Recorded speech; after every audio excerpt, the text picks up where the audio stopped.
A trip to a bike shop has the parents of a Shorewood boy born with a rare condition that mirrors Down syndrome feeling renewed hope. And now they want to tell other families about the freedom they've found. Michelle Fiore shares their story in our Sunday morning spotlight.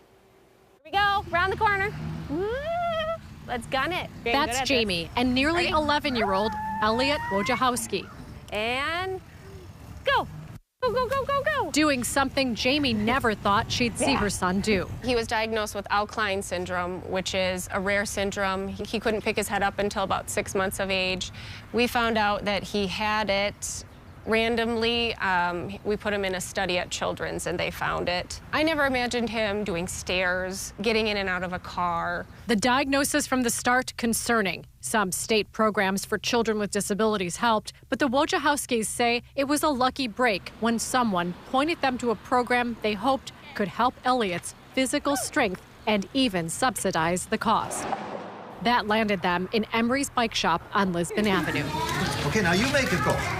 Where co-owner Brett Emery was able to design a bike that matches Elliot's needs. It just changed his ability to be independent and move other than just, limited on the ground.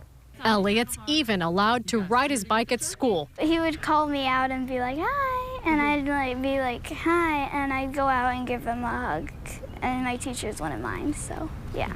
It was hard to get him exercise. He would rather just always watch. So having the bike and its, assistance with things and safety of the, feet being strapped in so he didn't feel like he was going to fall off. All that stuff does help, and so he would exercise. But outside school, a different story. They'll do things for strangers that, they wouldn't do for you as the parent. He pretends he can't do it, Years later, Elliot's parents found a new addition that's keeping him active at home, too. Fully electric, you have a throttle that you can use. You have an assist, so you turn on the bike, and as Brent said, don't start on 5 or you'll peel out. This is the first time Elliot got on their new recumbent bike. Are you pedaling? Jamie gets choked up, recalling his smile that day, so big. Wind blowing, and he's carefree and smiling. And the smiles continue a month later. Look, boom. How come? Because I like with Mommy. We deal with a lot of children, more so than adults with disabilities, because there's just some good programs out there to fund it. Emery's has been in business since 1963. Brent took a leave of absence in 1984 because something big came calling his name. That was awesome. The Olympics. It was 12 laps on a banked bike track, and so about 2.5 miles. You start with the 4 of you together, and we had some real adventures with mechanical stuff and crashes and double crashes. But by the time we got to the semifinals, we beat the current world record holders and world champions.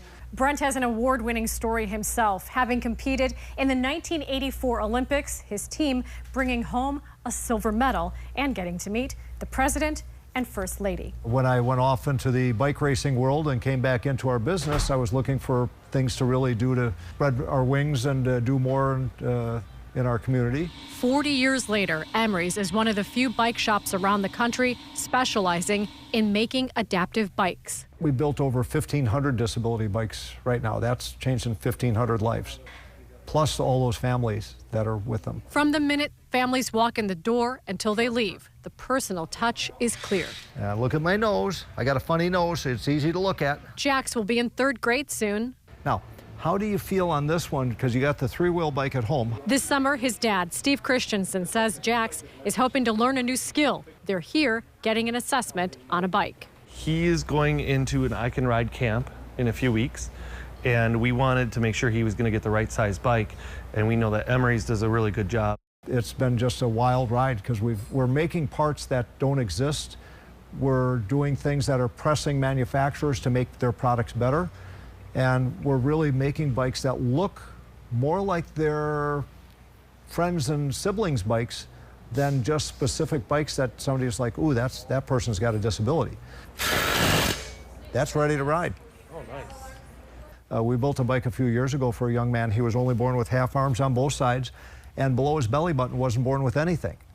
And I told the family, I says, I have no idea what I'm going to do, what the bike's going to look like, how long it's going to take, even how much it's going to cost. I said, but you want them to ride a bike, we're going to find a way. Brent says the National Bike Dealers Association has 8,000 bike shops in it. He put out an hour-long tutorial to teach others how to make adaptive bikes. We need thousands of shops servicing the needs of people with disabilities instead of a couple of dozen. And while it may have appeared back in 1984, an Olympic medal would be his legacy, Brent has learned through the years, it's this, hands down. The medal, I got to say I got an Olympic medal. It changed my life for sure, but it didn't change everybody else's life.